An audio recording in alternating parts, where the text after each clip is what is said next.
Yep, 5 years, and a company that was working within the company, their sort of thing, like another transport company was hiring 2 docs off them. They were looking for a delivery driver. They're only a small company, massive over in the east, but they were just looking for someone to unload their truck. They come in, go do their deliveries, rah rah. And I didn't have a truck license or anything. I had obviously car license. So I was like, I'm keen as. Like, yeah, no worries. He goes, well, we'll pay for you to get your truck license. Use our truck to do it, rah rah. I was like, yeah, done. So I got my truck license then. This was in, it would have to be 2008, thereabouts. And how old? Oh, would have been 30 to 35? 35 probably.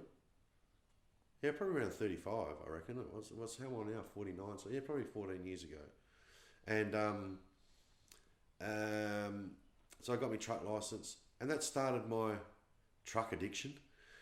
I'm a very addictive personality, and that started the whole truck side of things. And then my partner, who has always worked in the meatworks sort of side of things with Coles, Bilo, all that sort of stuff, she got a truck license as well. She's like, we can do this, like, you know.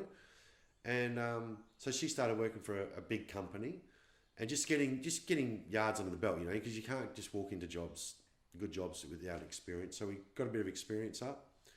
She got a road train license before me, and she goes, and a good mate of mine was working up in Darwin in the mines. He goes, we need someone up here ASAP. Cindy, my partner, she's like, I'll do it. I was like, you serious? She's so good. She so just gets in and does stuff. I was like, wow, really? She goes, yeah, I'll do that. No worries. I was like, all right. So I rang my mate back. I said, Mrs. Keen as? He goes, yeah, it's just driving triples out to the Aboriginal communities. They were refurbishing all their houses and everything out there. So it's like going from the mine, dumping off gravel, blah, blah, blah. Anyway, she was up there. So it was 4 weeks on, 1 week off. And she was up there. I was at home looking after the kids, blah, blah, blah. And she rings me and goes, they've got another job up here. I was like, well, I haven't got a road train license. She goes, doesn't matter, it's HC, like just single. She goes, just come up, we'll be staying in Dongers. All we're going to do is drive a cement truck around the Aboriginal community to pour pads for their new houses. I was like, yep, sweet, done, went up there. Ended up, got to the local copper there, and I ended up doing a security over Christmas there while everyone flew back home. And they paid ridiculous money, so I couldn't knock it back. But there was only 2 white fellas there. I'm an Indigenous fella, but you know, there was compared to that up there, I'm a white fella. Like, it's as simple as that. Like, and so the other white fella there was a copper. So me and him got bloody chit chat and rah rah. I said, oh, I'm going to go back and get my road train license so I can do that. He goes, I can do your road train license. He goes, you got a truck here? I was like, yeah. So we did a lap. The old story, did a lap around. So done, got my road train license. In the end, we were just away from home too long up there, so we come back. And she got a job with a mob that we work for now. And this is 8-9 years ago now.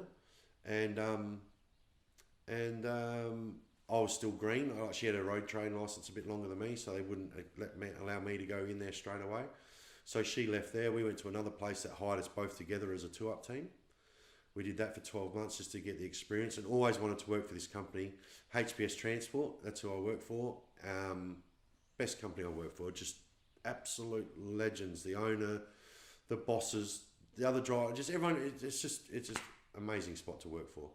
And went back there 12 months later. And they put us on, and we've been there ever since. And just love every minute. We don't set an alarm. We know when we're going to work. We drive out the yard. We go to Perth. We only ever done Perth. My wife's done a few Melbourne trips. We've only ever done Perth, and that's all I want to do. West is best. And less cops out there to give you a hard time. They're all over the east picking on all them. So it's... So give us a breakdown of how far that trek is, Adelaide to Perth. So it's 2,800 Ks, give or take 50 Ks. We do it in 30 hours. So we'll leave Adelaide, drive 5 hours. I'll pull over, my partner then jump in, drive 5 hours, and we do that the whole way for 30 hours, and get to Perth and stop at have our 10-hour break over in Perth, 10 hours sleep, and then come home. And it was then that she, watches bloody Facebook and all that thing, and these drones come out, like, rah, rah, and she's like, and she's right into her horse riding, she loves her horses, and she's like, I want to get a drone. I was like, what for? She goes, I want it so I can follow me when I'm riding my horse. I'm like, well, I could just stand there with the phone, but anyway, yeah, no worries. After a bit of persistence, we got one. It first flight, I went to fly inside, and it went bang, bang, bang, ricocheted off 3 walls, and I had to get a gyprock bloke in $3,000 later to fix all the gyprock holes. And so I sat in the cupboard, and then we took it out one day, and I said, I'll just take it with us and we'll get a photo of the truck going across the Nullarbor. She's like, yeah, good idea, because you see all these photos just with their phones and everything. And so I got it up, took a photo, it went nuts on social media. Nuts. It got 200 likes or something on social media. To me, that was like, oh, people like that photo, that's good. So it gave me a bit of incentive to start the Drone Way page. And just thinking of a name, I was just like, the Drone Way. It just has to, that's the Drone Way. It just ran off my tongue, and I was like, okay, I'm going to go with the Drone Way. So I started the page, and for the first month or so, I had 50 to 100 followers, which were the same people I had on my friends list on Facebook. And I'm like, well, this is a bit of a waste of time. I'll just put it on my own page. And then I did one shot at the Port Augusta tanks, which are, don't know if you know, massive tanks. They're massive. They're the size of our whole house, like one tank, bigger, probably 2 houses. And there's 5 of them out in the middle of nowhere. And I always heard there was something in there that wasn't water. I was like, okay, I've got a drone now. There's no excuse. So I put the drone up, and I was like, wow, that's right. They're full of tyres, car tyres, truck tyres. And I'm talking millions of them. So what the company do is they recycle them into the rubber matting that they use in kids' playgrounds. And no one knows this. So I put a photo up, and the amount of people that travel that highway that just see water tanks were like, did not know that was in there, blah, blah. So my followers went from 200 to 5,000, like basically overnight. So then I was just thinking, well, I've got to keep this content going because I'm getting these followers. I can't just return to crap photos. I look back at the photos I first taken, I delete them. I seriously delete them because they're that bad.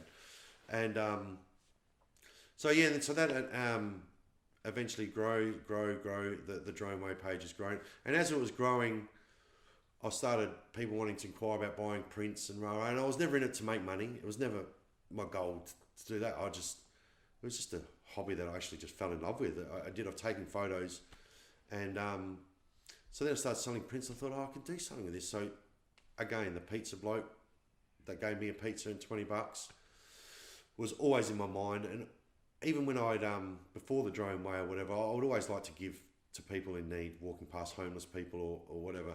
But the Drone Way now allows me to give more. So I've done numerous pizza days and donate regularly to certain people that I trust. I don't do big organisations. I just donate regularly to a couple of people specifically, and just put up random posts for school lunch. The kids that go to school without breakfast, and just all about people in need. So the Drone Way is just enabled me to do that in a bigger way than what I was doing before, and it's not about the recognition of it at all. It's not. I generally get a kick out of, because I know what these people. I absolutely know what these people are going through when they're pizza, man, $10 pizza. They can't afford that shit. Like you don't understand how big a deal that is to someone who can't afford it, a warm pizza, and so I generally get a kick out of helping someone because I know that they're generally getting a kick themselves. And again, I know it's not changing their world, but I know later on down the life, they're going to remember that forever. Like, it's not every day just someone gives you shit for free. It doesn't happen. And they might be in a position that I am now to return that and just pass it on. So it's all about a bit of a learning for everybody that just doing the smallest thing for someone can make such a massive difference to the outcome of their life and the way they think about other people in general. And so to be able to help out people is I don't know, it's not selfish that I get a kick out of it too, and that's not the reason I do it. It's just a good feeling to help people out. And yeah, I'm a bit lost now. No, it really turned into the reason behind it. Yeah. Steve really wants to know about the Nullarbor. Yep. Though. Yep. That's the only Yep. rope you do? Yep. Okay. Yep. And what do you cart? Tell us what you cart.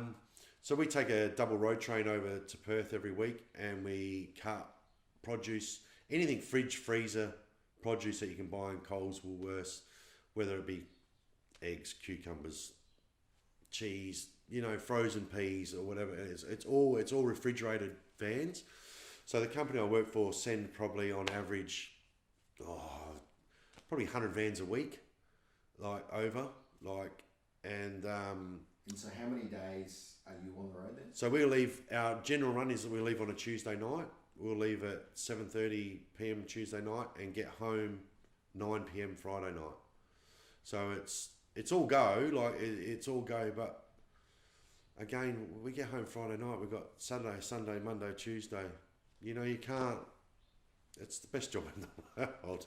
And as far as we do it, my wife's having 6 months off now to do her horses. So I'm doing it with a really good mate of mine, and you've got to be doing it with a mate. Yeah. A lot of randoms get put together and get 10 k's down the road and one jumps out because, you can't just get along with everybody. And so I'm doing it with a mate now, but where was we going with that? Well, I guess, the process of being on the road. Yeah. You got to trust someone, or Yeah, absolutely. You got to trust someone. The last thing you want to be doing is trying to go to sleep and you're feeling that truck going over the fog line, hearing that you don't want to hear that. You don't want to open up the curtain and see someone on their phone. There has to be that trust. And my first trip with my mate, I've never driven with him, and my first trip with him after being with my partner for years and years and years, is you think you're going to pick up something that they're doing wrong. And first trip I was just like, brilliant, absolutely brilliant.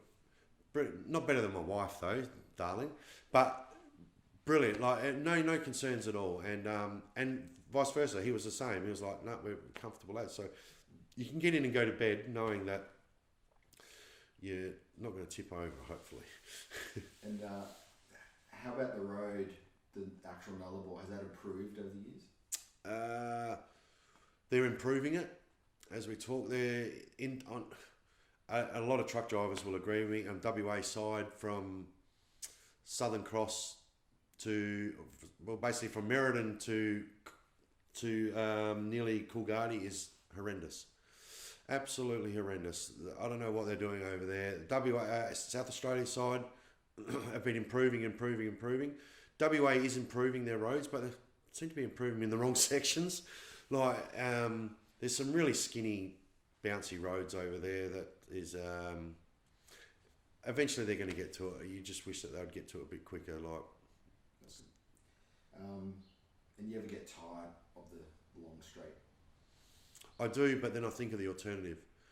So, as in get tired of the job, I think of the alternative, which is to come back and do local, drive around dealing with people, dealing with forklift, dealing with all these new bloody rules and regulations. And I'm not that sort of person. So, no, I never get tired of the job. The minute I do, I think of that and think what's the alternative? Is to be getting told what to do every minute of the day by all these people, and as much as I'm a people person, I like to be by myself, and that's just from my upbringing. I do like my own time, and but tired as in driving, absolutely. Sometimes you have to pull over, and me and my mate, if we get too tired, pull over. It's as simple as that. That's not risk, because you can be like, I was really sick I've become really sick one night at Sajuna, just fluey, really, really fluey sick.